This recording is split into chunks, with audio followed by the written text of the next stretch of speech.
Hey guys, it's Brandon, aka B.Rich Beauty, aka your beauty best friend. Happy Monday, y'all! Kim ZOLCIAK is starting a spiritual academy. PHAEDRA Parks is coming back to Housewives. And DR.DRE'S daughter has started a GoFund Me account. You know what to do. Grab your tea, grab your beverage. Let go!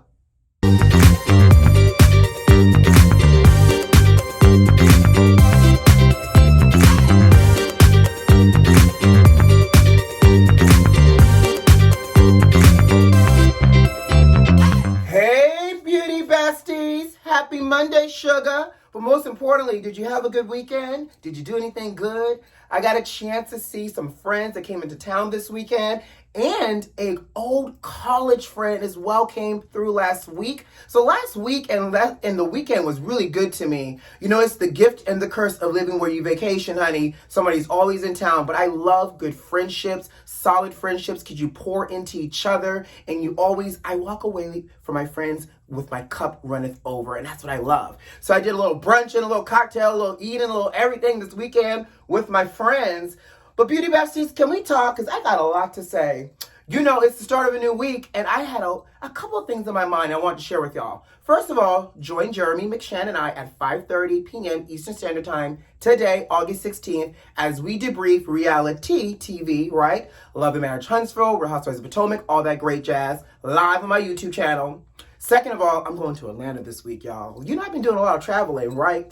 And my childhood best friend is getting married, and I have the joy, the honor, the privilege of doing her makeup for her wedding day and her mom's makeup, and a toast, too. So we'll have to see what this toast ends up looking like. But I decided I'm going to actually make that our Sunday video. I've never done a bridal makeup for you all, and this is the perfect time to do it with one of the people I hold so close to my heart.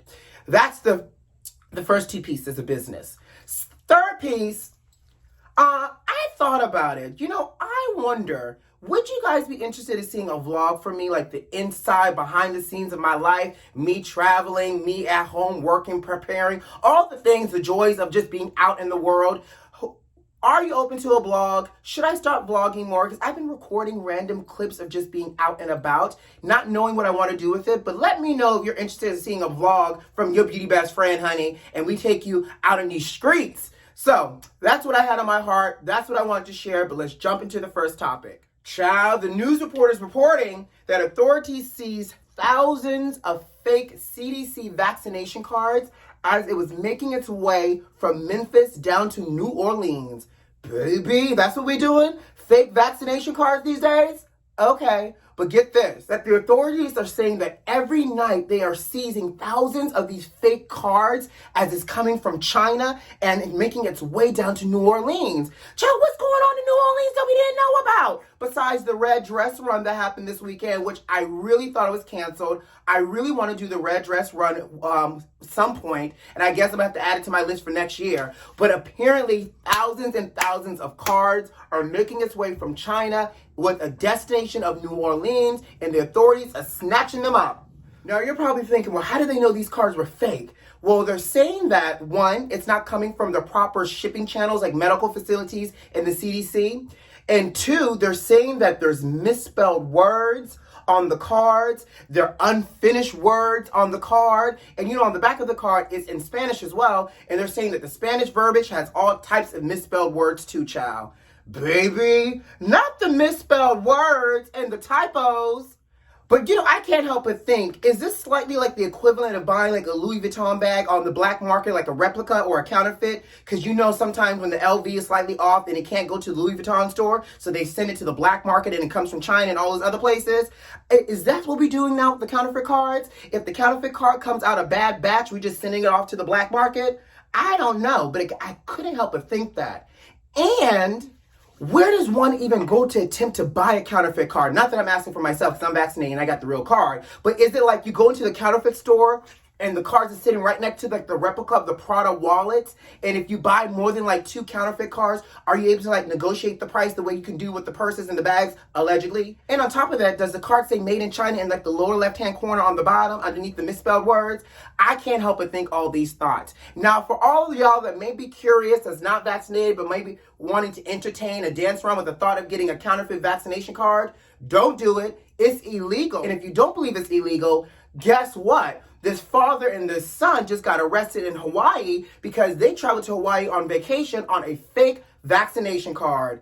Baby, it's real out here in these streets. You know, I couldn't help but think, what Karen snitched on them? But word on the curb is that it was a resident in their own community that snitched on the father and son. Baby, don't you know once I got out of lockup or lockdown in jail, I would go right on over to that person's house, ring-a-ding-ding, and throw egg on their face, you know, something non-violent. Well, I guess throwing an egg at somebody would be violent. I don't know. But something would happen to them because you're not about to live up in this community after you got done snitching on me, think you about to live your best quiet life. No. I personally would do, and this is just me being petty, I personally would do and think about everything I could do deep down in my petty bag to make them living in that neighborhood uncomfortable AF. But baby, just to reinforce and reiterate, it's illegal to buy a fake vaccination card, and if you do buy one, don't tell nobody, check for typos, negotiate the best price, and don't go to Hawaii on it because Hawaii is out here looking for fake cards, y'all. Let's move on. And as a side note, I think they're doing construction above me, so I apologize if you hear noise throughout this video.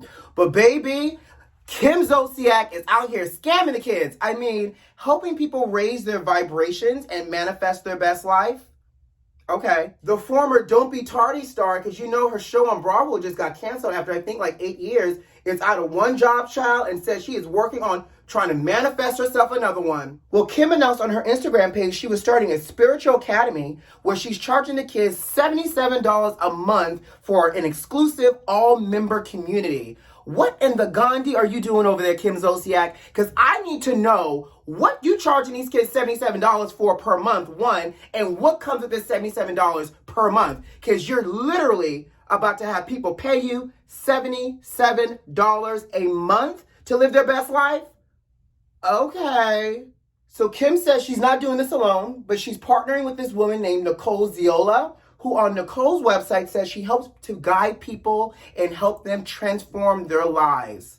Okay, so she's splitting the $77. Got you. So Kim is saying that this academy is for anyone that wants to raise their vibrations and manifest their desires into reality.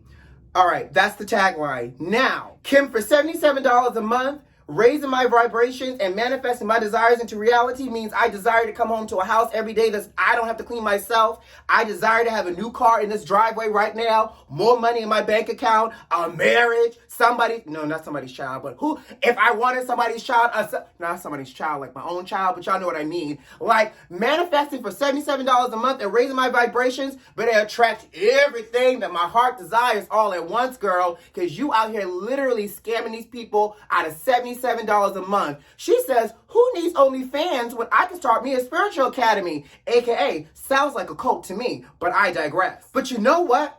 It just may not be a scam, because hell, didn't she bag RHOA and now has a football team worth of children? So maybe it is worth the $77. But my question to y'all beauty besties is, y'all signing up for Kim Zolciak Spiritual Academy and paying her $77 a month so she can continue to raise and uplift her vibration for her football team of a family and for whatever nip, tuck, cinch, pinch, pluck, dye, tied, and laid to the side wig, face, and body, yaddy, yaddy, that she wants to give us on any given day? What y'all doing out there with y'all $77? Because I know what I'm doing with mine, not joining her spiritual academy. So it looks like loyal Real Housewives of Atlanta fans may actually be getting what they want. PHAEDRA Parks is scheduled to return to the Housewife franchise. No, not Housewives of Atlanta, because you know they still can't get that casting right just yet, child. But she is signed up to join season 2 of the Housewives All-Stars. So according to reports, PHAEDRA is a part of the cast of Real Housewives, I guess, the All-Stars. Now, y'all remember earlier this year, we talked about the first season of All-Stars where Cynthia Bailey and Kenya Moore went to Turks and Caicos with some other Housewives alums, past and present, and so that season just got done wrapping up and it will be airing a little bit later this year. Now, in addition to PHAEDRA, there's also additional housewives from other franchises as well. So like Vicky, Jill, Brandy, and Eva Marcel actually joined the cast as well. Now, I don't know, I don't watch other franchises outside of like Beverly Hills, Potomac, and Atlanta, so I'm not familiar with the other personalities, but I know one thing: if Eva's going to join, she's going to serve us fashions. I just hope we see a non-pregnant Eva, because every time Eva has been on Housewives. She has been in between kids and can't really turn up the way we know Eva can. So if Eva's going to join season 2 of this All-Star Housewives type of thing, Eva, I need you not to be pregnant so I can get all the smoke that Eva the Diva brings. I need you to dig deep down in your petty and bring all the goodness, Real Housewives of Atlanta style. In addition to this, you know this is streaming not on Bravo, but on NBC and the Peacock Network, you know, another streaming app, child. But I'm actually excited to see PHAEDRA Parks return in a Housewives dynamic. Because you know PHAEDRA Parks serves a Southern look, good one-liners, and some Southern shade. I'm here for it. Are y'all tuning in for season 2 of the Housewives All-Star cast when it airs? And are you going to tune in for season 1 of the Housewives All-Stars? Let me know in the comments. So Dr. Dre's eldest daughter is back in the news, and you know, we've spoken about LaTanya Young before, and she's gone on to say many things, but you know, she's now claiming that her dad doesn't help her. She has 4 kids. She's living in her car. Her kids are living with her friends. She's working at DoorDash, and she's homeless, child. Well, she's now started a GoFundMe page to help her find a safe and stable home. You don't say, sis. You know, I'm all for helping people out when they're really in need, but I still got questions because something about her story and her relationship and how Dr. Dre cut her off, because you know he was supporting her at one point, paying her monthly rent and utilities and all these other things. He stopped supporting her up until 18 months ago. I need a full story here because something is not adding up here between the disconnect of her being homeless, her 4 kids living with other people, and her driving DoorDash or doing DoorDash to try to make ends meet. Like, for example, sis, why did Dr. Dre stop helping you? Was it because you were trying to sell stories to the tabloids? Because that was also the word on the curb. And on top of that, like, where are the children's fathers? No tea, no shade, but if you got 4 kids, you know, where's the grandparents, the aunts, the uncles, everybody else? And on top of that, you're starting a GoFundMe account. And she's trying to raise $50,000. Sis, that's a lot of money for a GoFundMe page just to try to get you into a house. And once you get into this home that's safe and stable, how do you plan on staying there if you don't have a job and you keep complaining that you can't find steady work and you're driving DoorDash in order to try to make ends meet? It's one thing for us to help you raise money, but then once you get the money, what do you plan on doing with it? How are you securing that this does not happen over and over again and you continue to be in the media dissing your daddy and asking us to help pay your bills? This ain't called Tyrone. I don't know. Y'all help me out here. Am I being insensitive? I get it. Life can happen, right? But she's a whole 38-year-old grown woman with 4 kids out here now begging on GoFundMe for us to help her not be homeless, and she got a rich daddy. Sis, you need to figure out what you did wrong and need to apologize so your daddy can start helping you again, because he over here a billionaire dishing out thousands and thousands of dollars a month to an ex-wife that ain't even your mama. So like, I don't know. Let me just sip my tea and continue to quietly watch this unfold. Y'all donating to her GoFundMe account? Y'all let me know. And on that note, guys, I got to go. You know what to do. Subscribe to the channel if you like this video if you like, and leave me a comment. Most importantly, check the notifications and make sure they're turned on. Who loves you? I do. See you Wednesday. Bye.